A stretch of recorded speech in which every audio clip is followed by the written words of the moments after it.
रवा केक करण्यासाठी लागणारे साहित्य: अर्धा कप दही, 3 ते 4 कप पिठी साखर, अर्धा कप साजूक तूप, 1 कप दूध, 1 कप बारीक रवा, अर्धा कप गव्हाचं पीठ, अर्धा चमचा बेकिंग पावडर, पाव चमचा खायचा सोडा, मीठ, 2 ते 3 थेंब व्हॅनिला एसेन्स. दह्यात पिठी साखर, तूप घोळवून घेत यात दूध आणि रवा घालायचा आणि हे मिश्रण मुरवून घ्यायचं. आता यात गव्हाचं पीठ, बेकिंग पावडर, सोडा आणि मीठ यात चाळून घेत व्हॅनिला एसेन्स घालत हे मिश्रण मिसळून घ्यायचं आणि केक टीनमध्ये हे मिश्रण घालायचं आणि हा केक कुकर किंवा ओव्हन मध्ये बेक करायचा. झाला आपला रवा केक तयार. सगळ्यात आधी अर्धा कप दही घ्यायचे. अर्धा कप दही आहे. अर्धा कपला थोडीशी जास्त पिठी साखर मी इथे घेतली आहे. 1 कपला कमी म्हणजे पाऊण कप आणि वितळून घेतलेलं साजूक तूप आहे अर्धा कप. तो जो केक असतो ना त्याला मेन चव जी असते ती या साजूक तुपाची असते. अगदीच तुम्हाला तूप नसेल वापरायचं तर मग तेल वापरू शकता, पण शक्यतो तूपच फेटून घ्यायचं.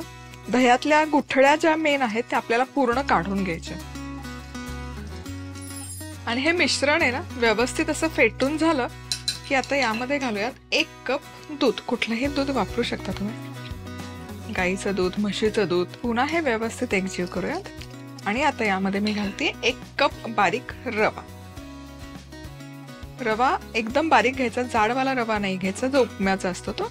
हा बारीकवालाच रवा आपण इथे घेतोय आणि याच्यावर ना आता झाकण ठेवायचं आणि हे मुरण्यासाठी एक अर्धा तास आपण बाजूला ठेवून देऊयात. आणि इथे एक साधारण अर्धा तास झालेला आहे. तुम्ही बघू शकाल हे छान असं दाटसर झालेलं आहे बॅटर. आता काय करायचं, आता या स्टेजला यामध्ये मी घालते गव्हाचं पीठ. सो इथे आहे अर्धा कप गव्हाचं पीठ. मैदा घालायचा असेल मैदा घातला तरी चालेल.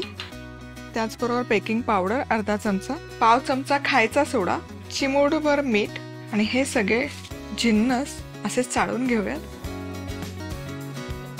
मस्त. आणि आता यामध्ये घालूयात 2 ते 3 थेंब व्हॅनिला एसेन्स. हवं तर वेलची पूड घातली तरी चालेल. आता हे फक्त मिक्स करून घ्यायचं.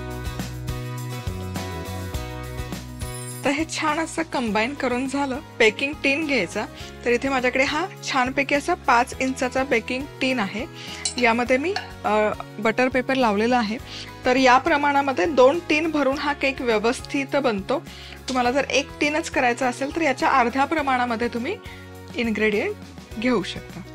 आता हे सगळं यामध्ये घालून झालं की व्यवस्थित टॅप करायचं आणि आता हे तुम्ही कढईमध्ये कुकरमध्ये करू शकता बेक. मध्यम आचेवर 5 मिनिटं कढई किंवा कुकर प्रीहीट करायचं. त्यावर एखादी जाळी किंवा भांडं ठेवायचं, बेकिंग ट्रे ठेवायचा, झाकण लावायचं आणि बेक करायचं. पण मी ओव्हनमध्ये करते. ओव्हनमध्ये 180 डिग्री सेल्सिअसवर साधारण 40 ते 45 मिनिटं लागतात.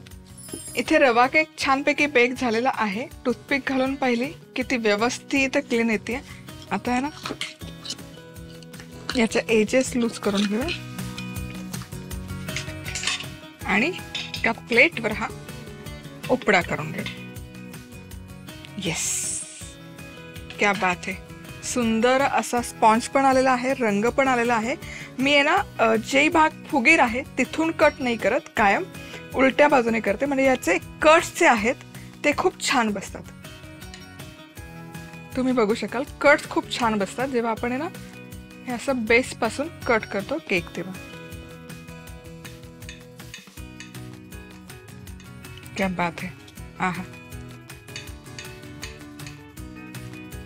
मस्त. तुम्ही बघू शकाल हा केक बनवून एक 4 ते 5 दिवस स्टोअर करू शकता. छान टिकतो हा केक 4 ते 5 दिवस.